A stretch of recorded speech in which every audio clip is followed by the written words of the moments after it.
Hello guys. कैसे हो सब? बढ़िया हो? So let's start with the session. Let's start with the session but before starting the session, let's quickly revise what we have discussed in last session, then we will proceed further accordingly, right? तो हमने जो last session में discuss किया था वो ये था कि title of CrPC, we have discussed about title of CrPC. तो उसमें मैंने आपको बताया था कि द टाइटल में आई have told you the meaning of consolidate, that what is the meaning of consolidate. Consolidate का मतलब बताया था, जिसमें मैंने आपको बताया था कि कंसोलिडेट का मतलब क्या होता है कि bringing all loss of criminal procedure together, कि जितने भी लॉज है रिलेटेड टू क्रिमिनल प्रोसीजर वो हम एक साथ ला रहे हैं सीआरपीसी में। ठीक है, तो हम ये भी कह सकते हैं कि यार सीआरपीसी इज एग्जॉस्टिव। सीआरपीसी जो है एग्जॉस्टिव है क्योंकि सीआरपीसी के जितने भी एक्सप्रेस प्रोविजंस हैं वो हर सिचुएशन को आंसर कर रहे हैं। मतलब CrPC is answer to every situation, the express provision of CrPC is answer to every situation. ठीक है, तो हमने कह सकते हैं कि एग्जॉस्टिव है, लेकिन फिर मैंने आपको बताया था, आई टोल्ड यू दैट कि ये तो पॉसिबल नहीं है थ्योरेटिकली कि we can say that CrPC is exhaustive, but in practical if we see we can't say that CrPC is exhaustive, क्योंकि सीआरपीसी जब 1973 में जब कोडिफाई हुआ था, ठीक है, तब मान लो उसके हिसाब से उसने सोचा हुआ कि express provisions are answerable to every situation. But जब समय चेंज हुआ, with time changes, situation change हुई, सोसाइटी चेंज हुई, नए नए क्राइम्स आए, नई नई चीजें आई, तो हाउ कैन यू से दैट सीआरपीसी इज एग्जॉस्टिव ना? अब नए नए क्राइम्स आ गए हैं, नई नई चीजें आ गई हैं, तो एक्सप्रेस प्रोविजन जो हैं वो कैसे उसको आंसर करेंगे? ठीक है, कुछ एक्सप्रेस प्रोविजन मान लो उस टाइम पे बहुत इफेक्टिव थे, लेकिन आज के टाइम के हिसाब से वो बहुत रिडंडेंट हो गए हैं। हो सकता है सीआरपीसी में भी, है ना, कि उस टाइम के अकॉर्डिंगली वो मान लो सबसे बेस्ट थे, लेकिन आज की सोसाइटी, आज के नए क्राइम्स, आज के टाइम के हिसाब से वो काफी इनफेक्टिव है। तो हमने कहा था क्या सीआरपीसी थ्योरेटिकली तो we can say it is exhaustive, but practically कहना बहुत मुश्किल है। क्यों? क्योंकि टाइम के अकॉर्डिंगली सोसाइटी चेंज होती है, नए नए क्राइम्स आते हैं, तो सीआरपीसी के जो एक्सप्रेस प्रोविजंस हैं वो हर सिचुएशन को आंसर नहीं दे सकते। ये हम कह रहे हैं पर ऐसा नहीं हो पाएगा।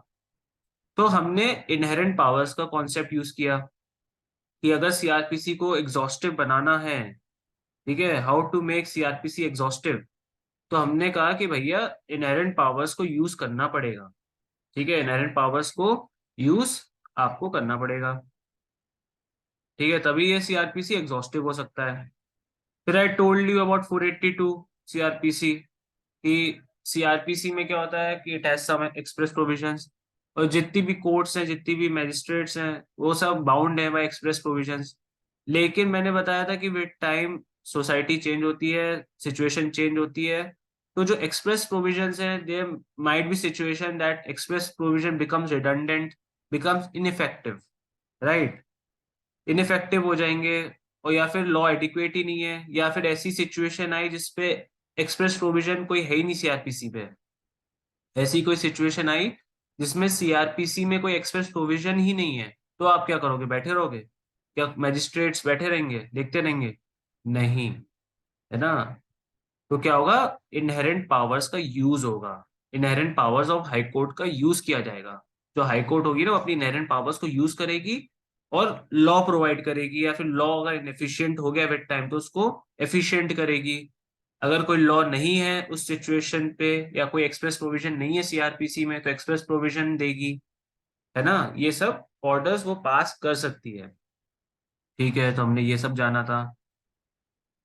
फिर हमने तीन केसेस डिस्कस किए थे। कौन से थे वो तीन केसेस जिसमें high court can use its inherent power? पहला तो केस था, ये फर्स्ट हो गया, कि किसी ऑर्डर को इफेक्ट में लाना। कोई मान लो ऑर्डर है जो अच्छे से नहीं यूज हो रहा है, suppose there is an order which is not used properly, तो high court can pass its order to make it effective. या कोई प्रोविजन है जो कि इनफेक्टिव है, रिडंडेंट हो गया है, तो उसमें वो कुछ एड ऑन्स कर सकती है हाई कोर्ट, अपने ऑर्डर्स पास करके कुछ कुछ समथिंग एक्स्ट्रा ऐड कर सकती है to make it effective, to make it useful in today's time.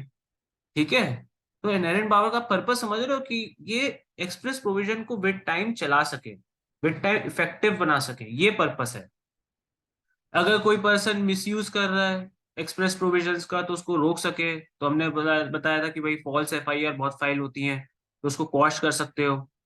और to secure the ends of justice, कि मान लो कोई ऐसी सिचुएशन आ गई जिसपे सीआरपीसी के पास कोई एक्सप्रेस प्रोविजन है ही नहीं। ठीक है, ऐसी सिचुएशन है जिस पर कोई एक्सप्रेस प्रोविजन है ही नहीं सीआरपीसी में। To just to secure the ends of justice, high court can do something, high court can use it inherent power to do something. ठीक है, तो ये सब बातें हमने प्रीवियस लेक्चर में डिस्कस की थी। आज हम थोड़ा फर्दर मूव करेंगे, थोड़ा ज्यादा इसके टेक्निकलिटीज को देखेंगे। ठीक है, कि और क्या क्या इसमें नई नई चीजें हैं। ठीक है, तो let's start with the session. पहले ये कुछ नोट्स हैं, ये आप देख लो। How to make CrPC exhaustive, I told you that the legislature has deemed CrPC to be exhaustive. Legislature का इंटेंट क्या है? एग्जॉस्टिव बनाने का। लेकिन we know that but it can not be exhaustive as circumstances may be dynamic. Circumstances भाई dynamic है, change होते हैं समय के साथ, सब कुछ चेंज होता है। therefore there may be some situation where either the law is not adequate, पहले एडिक्वेट था लेकिन आज के टाइम के हिसाब से वो एडिक्वेट ही नहीं है, या फिर ऐसी सिचुएशन आ गई है जिसपे सीआरपीसी के पास कोई एक्सप्रेस प्रोविजन ही नहीं है, no law at all, situation of non liquid, I have told you. तो in these all cases inherent power will be exercise. ठीक है, तो इन केसेस में इनहेरेंट पावर एक्सरसाइज हो सकती है। फिर I told you the purpose. Let's first see the purpose of section 482। Let's see the purpose. The inherent power can be used in order to secure the ends of justice. Normally, the court has to act as per the express provision of CRPC, I've told you. But there may be circumstances wherein express provision of CRPC are insufficient. मैंने कहा ना कि कुछ ऐसी situation आ सकती है जहाँ पे express provision of CrPC insufficient है या फिर प्रोविजन ही नहीं है। तो there may be situation where an order has already been passed under express provisions, but the order is inefficient or the party concerned is misusing the provision of CRPC. So I've told you this कि मान लो अगर order एक पास कर दिया है लेकिन वो इनएफिशिएंटली efficiently use नहीं हो रहा है, इनएफिशिएंटली तरीके से यूज हो रहा है, या फिर वो सही तरीके से यूज नहीं हो रहा है ना। कुछ ऑर्डर एक पास किया गया है लेकिन वो नहीं यूज हो रहा है सही तरीके से, तो क्या करोगे? इनहेरेंट पावर्स का यूज करोगे। तो in these cases court can pass orders. ठीक है, तो मैंने आपको पर्पस भी बता दिया कि भाई पर्पस क्या है। In order to secure the ends of justice, justice को सिक्योर करने के लिए high court can use its inherent power. अब सवाल उठता है, एक सवाल उठता है कि अगर कॉन्फ्लिक्ट आया इनहेरेंट पावर्स और एक्सप्रेस प्रोविजन में, तो कौन सुपरसीड करेगा? Who will supersede? ये एक सवाल आता है। तो इसको समझते हैं यार, है ना, कि भैया ये जो है 482 का जो प्रोविजन है ना गाइस, यहाँ पे नथिंग इन दिस कोड ही क्यों यूज किया गया? Why the term notwithstanding has been used? सिर्फ नथिंग ही क्यों यूज किया गया? तो इसका कॉन्सेप्ट अब हम समझते हैं कि क्यों नथिंग ही यूज किया गया, नॉट विथस्टैंडिंग क्यों नहीं यूज किया गया। ठीक है, let's understand the concept of this. देखो यार, नथिंग जो होता है ना यार, वो होता है सेविंग क्लॉज। नथिंग क्यों यूज किया जाता है प्रोविजन में? सेविंग क्लॉज के पर्पस से यूज किया जाता है। और नॉट विथस्टैंडिंग का पर्पस क्या होता है? ओवरराइडिंग क्लॉज, कि किसी को ओवरराइड कर देना। तो जो इनहेरेंट पावर्स मैंने आपको बताया ना, इनहेरेंट पावर्स क्या है, ये मैंने आपको बताया था कि भैया जो इनहेरेंट इनहेरेंट पावर्स है ना, the job of inherent power is to complement, is to support the express provisions. उसको टाइम के साथ बेहतर करना है, उसको कॉम्प्लीमेंट करना है, उसको सपोर्ट करना है, ना कि नलीफाई ही कर देना है, उसको ओवरराइड कर देना है। कि मान लो कोई एक्सप्रेस प्रोविजन है एफआईआर का, आपने उसको ही नलीफाई कर दिया विद टाइम, ये नहीं करना है। जो एक्सप्रेस प्रोविजंस है उसको अगर वो बेहतर है तो उसको इज्जत देनी है, उसको सम्मान देना है। अगर वो बेहतर नहीं है तो उसको बेहतर करना है, लेकिन उसका पर्पस ये नहीं है कि उसको नलीफाई ही कर दिया। The job of inherent power is not to nullify the express provision of CrPC, the job is to complement the express provision of CrPC. ठीक है, to make the job of inherent power is to make express provision more better and more effective. मैंने आपको बताया ना, more better करना है, more effective करना है, ना कि नलीफाई कर देने का है। कि अगर मान लो वो एक्सप्रेस प्रोविजन इनइफेक्टिव है तो आपने उसको हटा ही दिया, नलिफाई कर दिया, नहीं, आपने एक अपना इनहेरेंट पावर से उसको आपने मतलब जो एक्सप्रेस प्रोविजन है आप उसको हटा नहीं सकते, उसको नलिफाई नहीं कर सकते, उसमें कुछ ऐड कर सकते हो कि वो बेहतर हो जाए। ठीक है, तो the inherent power is not overriding the express provision, whenever there is conflict between two, express provision will prevail. The court can't pass any order in order to nullify the express provisions. ठीक है, ऐसा नहीं है कि high court अपनी मनमानी चलाने लग जाएगा कि प्रोविजन ही हटा दिए, नलिफाई कर दिए, नहीं, जो प्रोविजन है सीआरपीसी में वो बहुत अच्छे हैं, आप उनको नलिफाई नहीं कर सकते। बट ये एग्जॉस्टिव बनाने के लिए ये इंटेंट रखा कि अगर समय के साथ कुछ भी बदला तो high court can use to make it effective, या फिर कोई ऐसी सिचुएशन आई, सिचुएशन ऑफ नॉन लिक्विड, तो high court can use its power. लेकिन जब तक एक्सप्रेस प्रोविजन जिंदा है तब तक आप उसी की ही सुनोगे जो वो कह रहे हैं। हाँ, अगर थोड़ा रिडंडेंट नेचर का है तो high court can add something extra, but high court can't nullify, has no power to nullify the express provisions. ठीक है, ये याद रखना। अगर मान लो ओवरराइडिंग क्लॉज हम अगर हम नॉट विथस्टैंडिंग यूज कर देते, ठीक है, अगर हम 482 की डेफिनेशन में नॉट विथस्टैंडिंग कर देते तो क्या होता मास्टर?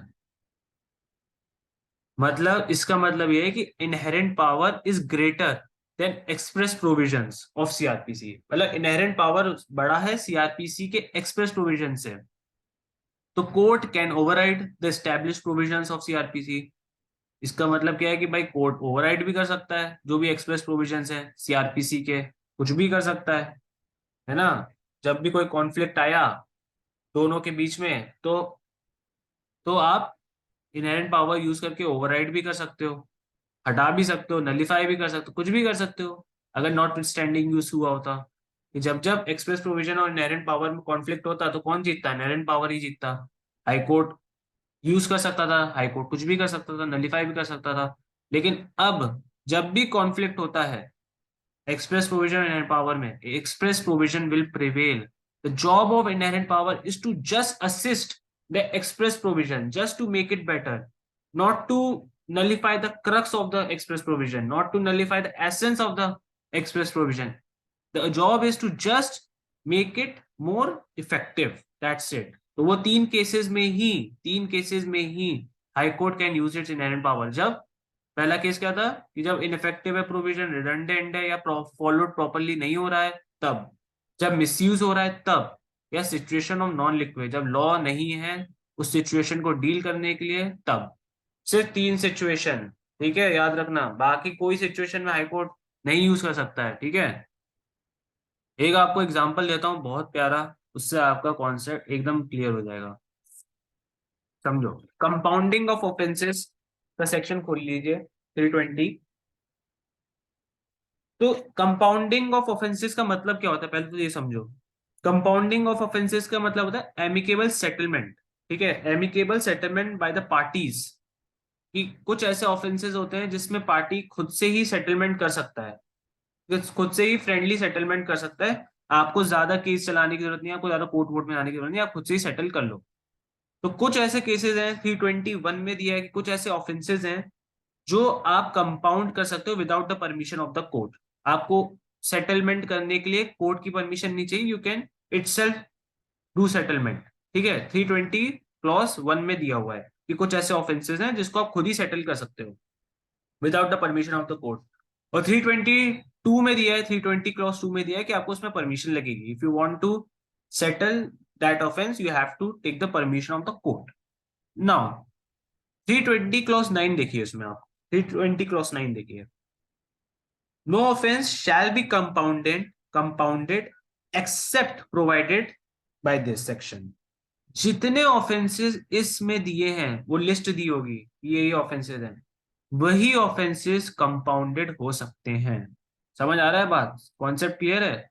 कि जितने भैया लिस्ट में नाम दिए हैं, जितने भी ऑफेंसेस लिस्ट में दिए सिर्फ वही कंपाउंड हो सकते हैं, और कोई भी ऑफेंस कंपाउंडेबल नहीं होता है। उसके लिए आपको प्रॉपर कोर्ट ट्रायल वो सब चलेगा, प्रॉपर प्रोसीजर ऑफ सीआरपीसी चलेगा।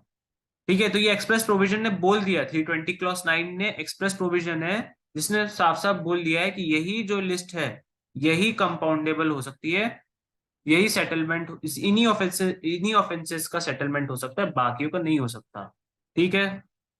अब एक कंसिडर एन एग्जांपल कि ए है। कंसिडर एन एग्जांपल, एक एग्जांपल समझिए फटाफट कि ए है एक बंदा, उसने बी का रेप कर दिया। ठीक है। ए है, उसने बी का रेप कर दिया, और बाद में वो कहता है, वो बाद में उसने बी से शादी कर ली। ठीक है, बाद में वो लोग, ए ने बी से शादी कर ली। अब ए कोर्ट जाके एक एप्लीकेशन फाइल करता है कि सर मुझे ये रेप केस है ना, ये मैंने बी का रेप किया था, अब मैंने इससे शादी कर दी है, तो प्लीज मेरा ये जो ऑफेंस है इसका एमिकेबल सेटलमेंट कर दो। ठीक है, इसका एमिकेबल सेटलमेंट कर दो, क्योंकि जो रेप जो ऑफेंस है, अब हाई कोर्ट जा रहा है, ये कहाँ जा रहा है, हाई कोर्ट एप्लीकेशन फाइल कर रहा है कि ये मैंने बी का रेप किया था, अब मैंने इससे शादी कर ली, तो इसका आप सेटलमेंट कर दो हमारा। और वो क्यों कह रहा है, क्योंकि rape can not be settled. भैया रेप, मर्डर, ये ऐसे ग्रीवियस ऑफेंसेस हैं जिनका सेटलमेंट नहीं हो सकता है। तो एक्सप्रेस, तो वो कह रहा है कि सर लिस्ट में तो नहीं दिया है रेप, तो अब कहाँ जाऊं, मैं कैसे सेटलमेंट कराऊं। तो मैं आपके पास आया हूँ हाई कोर्ट कि आप मेरा सेटलमेंट कर दो। ठीक है, इसका एमिकेबल सेटलमेंट कर दो। अब सपोज हाई कोर्ट कर देता है, हाई कोर्ट पास कर देता है ऑर्डर, इनहेरेंट पावर यूज करता है और सेटल कर देता है कि ठीक है भाई, तुम्हारा ये जो रेप का ऑफेंस है मैं इसको कंपाउंड कर देता हूँ। ठीक है। आपको नहीं लगता ये जो इनहेरेंट पावर हाई कोर्ट ने यूज की है वो गलत यूज की है? हम्म। अगर if high court compounded this offense, it goes against the express provision of section 320 clause 9। मैंने अभी आपको बताया ना, क्या बताया था 320 clause 9 में, कि यही जो लिस्ट है ऑफेंस, ये जो जो भी ऑफेंस इस इन लिस्ट में आ रहे हैं सिर्फ वही कंपाउंड हो सकते हैं, बाकी कोई ऑफेंस कंपाउंड नहीं हो सकता। तो रेप, मर्डर, ये इतने हीनस ऑफेंस है कि ये कंपाउंड नहीं किए जा सकते हैं। इनके लिए प्रॉपर प्रोसीजर चलेगा, इन्वेस्टिगेशन, ट्रायल, वो जो भी होता है। ये ऑफेंस कंपाउंडेबल नहीं है। ठीक है, कोर्ट भी नहीं कर सकता है। अब हाई कोर्ट, अब वो जाके एप्लीकेशन फाइल कर रहा है कि सर ये तो रेप तो सर लिस्ट में दिया नहीं है, इस पे कोई एक्सप्रेस प्रोविजन भी नहीं है, काइंडली कंपाउंडेड। सर इस पे तो ये सिचुएशन और नॉन लिक्विड, क्योंकि रेप तो है ही नहीं लिस्ट में, तो आप कुछ करो।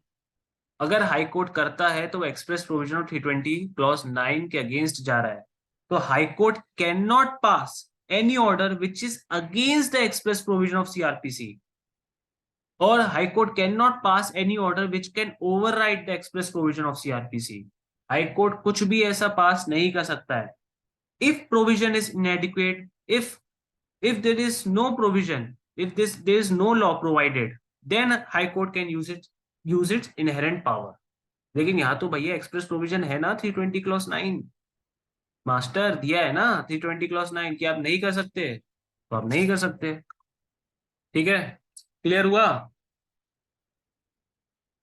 अगर प्रोविजन इनएडिक्वेट है, अगर कोई प्रोविजन प्रोवाइडेड नहीं है, तो high court can use its inherent power. लेकिन यहाँ 320 क्लॉज 9 में साफ साफ दिया है कि जो जो ऑफेंसेस इस लिस्ट में है सिर्फ वही हो सकते हैं कंपाउंडेबल। ठीक है, बाकी कोई ऑफेंस कंपाउंडेबल नहीं हो सकता।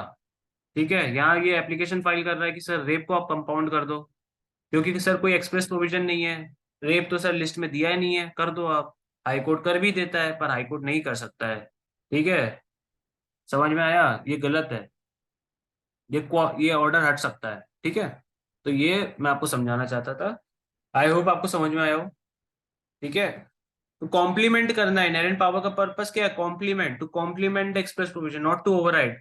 तभी नथिंग यूज हुआ है, तभी वर्ड नथिंग यूज हुआ है। ठीक है।